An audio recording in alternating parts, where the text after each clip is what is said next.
নজর রাখবো পরবর্তী সংবাদে। সাইফ আলী খানের যে হামলাকারী তার সাথে নাকি এবার যোগ হয়েছে কলকাতার, এমনটাই খবর উঠে আসছে। যদিও পুলিশের সূত্রে এমনটাই খবর। ইতিমধ্যেই মধ্যরাতে সাইফ আলী খানের উপর ছুরিকাঘাত, পরবর্তীতে অভিযুক্ত ধরা পড়ে পুলিশের জালে, এবং এই অভিযুক্তকে এবার জিজ্ঞাসাবাদের মধ্য দিয়ে বেরিয়ে এসেছে একাধিক সূত্র।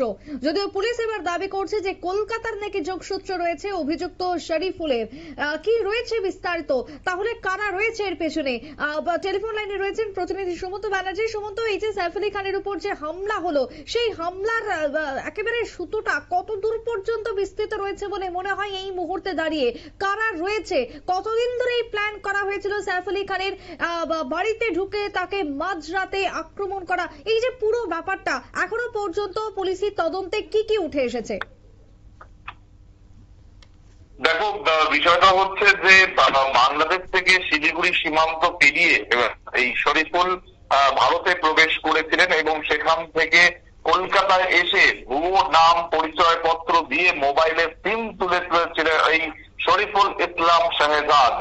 এবং আমরা জানি যে বলিউডের নবাব সাইফ আলী খানকে ছুরি দিয়ে আক্রমণ করেছিল এই শরীফুল, এমনটাই এখনো পর্যন্ত অভিযোগ। এবং মুম্বাই পুলিশের হাতে যে সমস্ত তথ্য এসেছে সেই তথ্যকে হাতিয়ার করে এই সম্পর্কে বিস্তারিত জানতে এবার কলকাতায় পা রাখলো মুম্বাই পুলিশের টিম। তার কারণ এই ভুয়ো পরিচয় দিয়ে মোবাইলে সিম তুলেছিল শরীফুল ইসলাম শাহজাদ।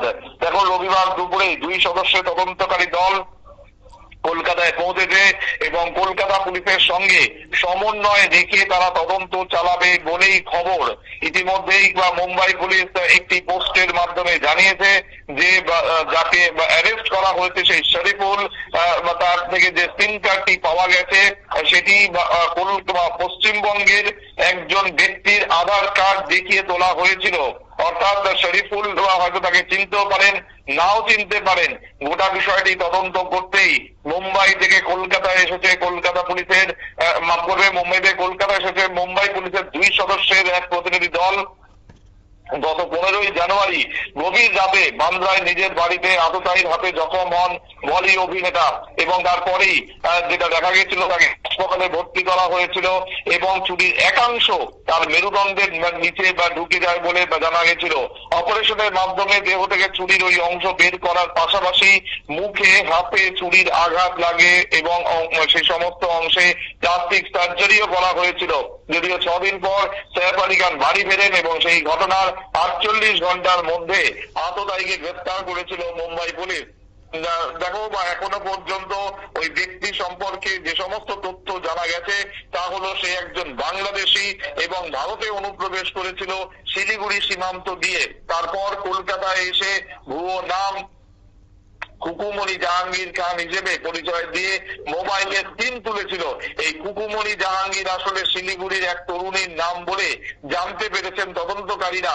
তা ব্যবহার করে যাবতীয় কুকীর্তি করেছে সে এবং প্রথমে কাজের খোঁজে মুম্বাই যায় শরীফুল, তারপর সাফাই কর্মীর কাজের ছুটে সাইফের বাড়িতে রেকি করে 15 তারিখ গভীর রাতে হামলা এবং পালানোর চেষ্টাও করে ব্যর্থ হয় পুলিশের জালে। তখন ধরা পড়ে শরীফুলকে জেলায় প্রচুর তথ্য হাতে পেয়েছেন তদন্তকারীরা। তারই মধ্যে অন্যতম হচ্ছে কলকাতা থেকে সিম কেনা এবং কয়েকদিন গা ঢাকা দিয়ে থাকা। তো এবার এইসব সম্পর্কে বিস্তারিত তথ্য পেতে কলকাতায় এসেছে মুম্বাই পুলিশের 2 সদস্য তদন্তকারী দল। রবিবারই বা দুপুরবারই পৌঁছে যান তারা এবং জানা গেছে যে শরীফুল যে জায়গায় থাকতো সেই সমস্ত জায়গা ঘুরে দেখতে পারেন তদন্তকারীরা। গোটা বিষয়টির নিয়ে এখনো পর্যন্ত আরো অনেক মানুষ অনেক ব্যক্তি এই ঘটনার পিছনে জড়িত থাকতেন বলে জানা গেছে। তবে কি কারণে সাইফের ওপর আক্রমণ করা হয়েছে তা কিন্তু এখনো জানা যায়নি। তিনি শুধু এই শরীফুল জানিয়েছিল যে হ্যাঁ সেই আক্রমণটা করেছে, কিন্তু কি কারণে সেই আক্রমণ সেটা এখনো পর্যন্ত জানা যায়নি।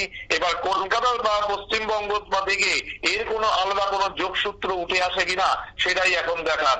সুপ্রীতি, ধন্যবাদ সুমন্ত। বম্বে থেকে ইতিমধ্যেই পুলিশের বিশেষ টিম গিয়ে পৌঁছালো কলকাতায়। সাইফ আলী খানের উপর আক্রমণকারী অর্থাৎ যে অভিযুক্ত সেই আততায়ীর সাথে যোগসূত্র নাকি রয়েছে এবার কলকাতা থেকে একাধিক সিম কেনা এবং তারপরে সেখানেও একাধিক জায়গায় ঘাটি গাড়া সবটারই তথ্য বা সূত্র পেয়েছে পুলিশ এবং সেই সূত্র ধরে এবার কলকাতায় গিয়ে শুরু হয়েছে তদন্ত। এর পেছনে কারা কারা জড়িত রয়েছে। মনে করা হচ্ছে এর পেছনে একটা বিরাট বড় চক্র কাজ করছে, মূলত বিশেষ করে বিভিন্ন ক্ষেত্রে এর একটা যোগসূত্র থাকতে পারে বলে মনে করা হচ্ছে। সবকিছুকে কেন্দ্র করে পুলিশি তদন্ত চলছে বলে খবর উঠে আসছে। ছোট্ট একটা বিরতির পর ফিরবো, সঙ্গে থাকুন।